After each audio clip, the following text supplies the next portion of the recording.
The Major Deegan Expressway was shut down completely until a construction engineer determined that a 300-foot crane at the middle of the site wasn't in danger of collapse. Bronx Borough FDNY Commander Mike Woods. When water gets into these areas, we are concerned with undermining of the footings for that type of crane. The construction of affordable housing and a new elementary school on Cortlandt Park South has been a headache for locals. Marlene Peralta said she's filed several complaints. They start at 4 in the morning to work when they're not supposed to, and it seems that they rush in that construction. The DEP said an outside contractor struck the main, but they were able to keep the water flowing at nearby homes and businesses. My name is Deputy Assistant Chief Mike Woods, W-O-O-D-S. I am the Bronx Borough Commander. Approximately 10:30 this morning, the fire department started receiving calls for a water main struck by a contractor at Cortlandt Park South and Review Place. Upon arrival, we did discover that indeed the water main was struck, a 24-inch main.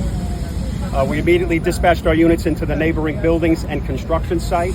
We started to evacuate those areas as the water started to fill basements and the construction site. At this point, the water has been stopped by DEP, and water pressure in the area has returned to somewhat normal levels.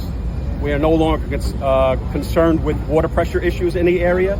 Our main concern right now is as the water entered the construction site, which is a fairly large construction site, 300 by 300, with a 300-foot tower crane right in the middle of the site. When water gets into these areas, we are concerned with undermining of the footings for that type of crane. At this time, we have evacuated the streets in the area. We're not letting any pedestrian traffic in the area, and we've also stopped traffic on the both north and southbound Deegan Expressway, as well as stopped train traffic, slowed train traffic down on the Broadway line of the subway system. Right now, we are in a standby mode, awaiting the arrival of a construction engineer that will evaluate the stability of the crane. We are hopeful that there is no damage to the footings and that we can resume normal operations in the area. DEP, once we get word that that area is clear, will make any kind of repairs needed to restore system 100%. Can you talk about the operation? I see that you have a drone in there.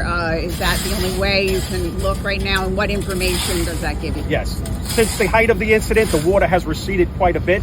We use our drone, and we also have a transom fixed on that crane to see if there's any movement. As of now, there has been no movement. The drones just give us another picture because we're not really, we can't get too close to the area in case anything does go wrong. And you said you evacuated, buildings, like, are the residents evacuated and everything? As of right now, the residents are not evacuated. We're just making sure we're standing by those buildings so people don't exit the areas of the building in the vicinity of the construction site. Anybody injured at all? I know it's a hot day.